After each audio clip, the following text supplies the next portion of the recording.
Saudara-saudari terkasih, apakah saudara sudah memulai hari ini dengan penuh sukacita dan punya niat untuk berbuat baik meskipun kecil? Semoga Tuhan memberkati niat baik saudara. Hari ini saya ingin mengajak kita semua menyadari akan kuasa Tuhan yang so powerful. Kalau kita mendengar dari berbagai macam tradisi, dari berbagai macam agama, kita mendengar cerita-cerita mujizat yang sumbernya adalah dari kekuatan Tuhan. Yang memang Tuhan itu maha kuasa, sehingga bisa mengerjakan apa saja, bahkan yang menurut kita mustahil. Pertanyaannya adalah, mengapa kita jarang atau kesulitan mengalami kuasa Allah yang menakjubkan itu? Apakah Allahnya tidak lagi mengerjakan mukjizat, atau persoalan ada pada kita yang oleh Tuhan seringkali dikatakan sebagai kurang percaya? Kita perlu belajar bagaimana mengakses pada kuasa Tuhan itu. Salah satu yang bisa kita renungkan adalah pertama-tama mempunyai relasi mendalam dengan Tuhan sendiri. Sehingga kita mengalami sendiri, dari relasi itu kita mengerti dan mengalami bahwa kuasa Tuhan memang menakjubkan di dalam diri kita.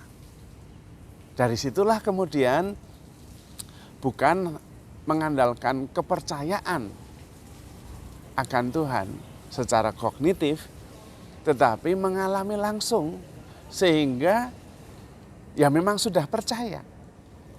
Kepercayaan menjadi sesuatu yang mengalir effortless, mengalir secara natural karena berdasarkan pengalaman. Banyak di antara kita kurang mampu mengalami pengalaman kuasa Allah yang menakjubkan itu karena lebih sebagai pengertian bahwa Allah itu maha kuasa, bahwa Allah itu bisa mengerjakan mujizat apa saja asal kita percaya. Tetapi semuanya ada di pikiran, bukan mengalir dari sebuah pengalaman. Maka langkah pertama menurut saya adalah membangun relasi pribadi, sehingga relasi dengan Allah ini menjadi sebuah pengalaman konkret, real, yang terjadi setiap saat. Nah, karena mengalami Allah sendiri secara konkret dan real, maka pengalaman itu sendiri melahirkan berbagai macam mujizat.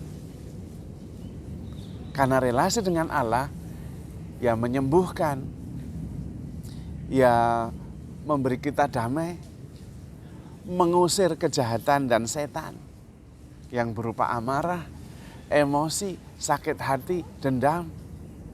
Karena relasi pribadi, kedekatan dengan Tuhan secara pribadi dan real itu membawa damai sejahtera. Berjumpa dengan Tuhan dan mengalami kedamaian serta kesembuhan itu seperti dua sisi dari mata uang yang sama. Mengalami langsung, berelasi langsung secara akrab dengan Tuhan, dengan sendirinya memperoleh kesembuhan, kedamaian, dan mujizat. Nah, dari situ kemudian kita bisa membagikannya dengan orang lain. Bukan membagikan gagasan, tetapi sebuah pengalaman, bahkan energi dari pengalaman itu.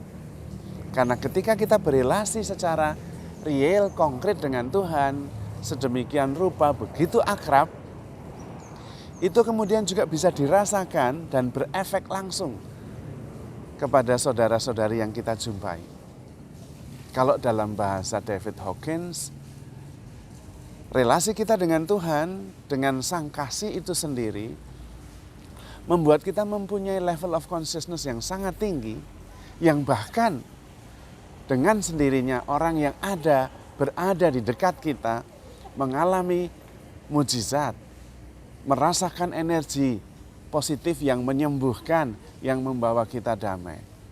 Dan kita seringkali merasakan hal itu. Dekat dengan seseorang, dekat saja kita sudah merasakan kedamaian yang mendalam. Karena itu, mempunyai relasi pribadi yang mendalam dengan Tuhan secara real, itu adalah jalan yang pertama dan utama untuk mengalami kuasa Allah sendiri yang menakjubkan. Kemudian yang kedua adalah menyadari bahwa kuasa itu sungguh-sungguh efektif dalam hidup kita dan memancar kepada saudara-saudari kita. Menjadi satu kesatuan juga. Bukan mengalami Allah kemudian mewartakannya, itu lebih sebagai kognisi, tetapi mengalir dengan sendirinya. Pengalaman akan Allah itu sendiri dengan sendirinya langsung dirasakan oleh orang lain. Sehingga pertumbuhan pribadi dengan pewartaan itu bukan dua hal yang berbeda. Bukan dua hal yang terpisah. Maka penting fokus justru mengenal secara pribadi, mempunyai relasi yang sangat mendalam dengan Tuhan, dan mengalami berbagai macam mujizat karena relasi yang mendalam dengan Tuhan itu. Dan itu sudah dengan sendirinya memancar keluar. Kita sebetulnya bisa mengerti energi dari seseorang. Karena ketika seseorang mempunyai relasi mendalam dengan Tuhan, kita merasakannya sendiri secara langsung. Kedalaman, kesucian juga bahkan, dan kebijaksanaan. Yang kedua, jalan yang menjadi konsekuensi dari relasi yang pertama itu adalah mempunyai waktu hening pribadi. Relasi yang mendalam dengan Tuhan hanya bisa disadari ketika kita sendiri disiplin meluangkan waktu, melatih diri untuk sungguh-sungguh hening dan fokus kepada Tuhan saja. Hening bukan hanya tidak berbicara, karena kita bisa saja tidak berbicara, tetapi di kepala, di hati kita itu berkecamuk, galau macam-macam pikiran dan perasaan. Kita justru harus berani menyingkirkan atau fokus pada keheningan itu sendiri. Di dalam keheningan itu justru kita menemukan Tuhan yang hadir. Sehingga kita hanya bisa berdua, bisa hanya berdua saja antara Tuhan dan saya. Dan di dalam relasi, dalam keheningan itulah ketika hanya ada Allah dan saya mengalami transformasi. Keheningan, ketenangan, kedamaian yang muncul dengan sendirinya. Karena Allah berbicara di dalam keheningan. Bukan berarti tidak ada kata-kata, tetapi keheningan batin, keheningan pikiran. Ketika kita sungguh-sungguh hening, pikiran-pikiran mengendap, kita bisa mendengarkan suara Tuhan itu lewat ciptaan, lewat angin, lewat udara, lewat langit, lewat binatang-binatang, lewat sesama, dan bahkan lewat keheningan itu sendiri. Dan dari situ kemudian relasi mendalam semakin kokoh dengan Tuhan. Hidup kita juga semakin mengendap. Orang Jawa mengatakan menep, hening. Dan kedamaian itu memancar keluar. Peristiwa-peristiwa yang terjadi di sekitar kita bukan lagi mengganggu kita, tetapi menyampaikan pesan-pesan Tuhan yang membawa kedamaian di dalam diri kita. Kita kemudian sesudahnya bisa berada di dalam kehidupan konkret yang seringkali tidak hening, tetapi batin hening. Karena relasi kita dengan Tuhan tak terpisahkan. Dimanapun, dalam keadaan apapun juga. Tetapi awalnya harus ada kedisiplinan diri untuk meluangkan waktu tinggal dalam keheningan dan berjumpa Tuhan di sana. Yang berikutnya, sadar bahwa hening atau mau ribut, sibuk tergantung pada kita. Kita yang bisa melatih diri kita untuk menjadi lebih disiplin. Kemudian menjaga jarak antara relasi saya dengan Tuhan dalam keheningan dan juga dengan apa yang terjadi di sekitar kita. Bukan menemukan kedamaian, kebahagiaan dari apa yang kita temui di sekitar kita yang itu tidak bisa. Tetapi justru memancarkan kedamaian dan kebahagiaan dari relasi yang mendalam dengan Tuhan yang terjadi dalam keheningan.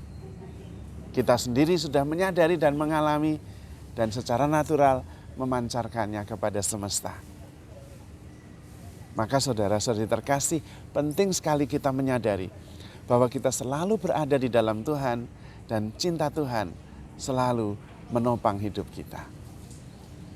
Maka saudara-saudari terkasih, handle yourself with care because you are loved. Tuhan memberkati.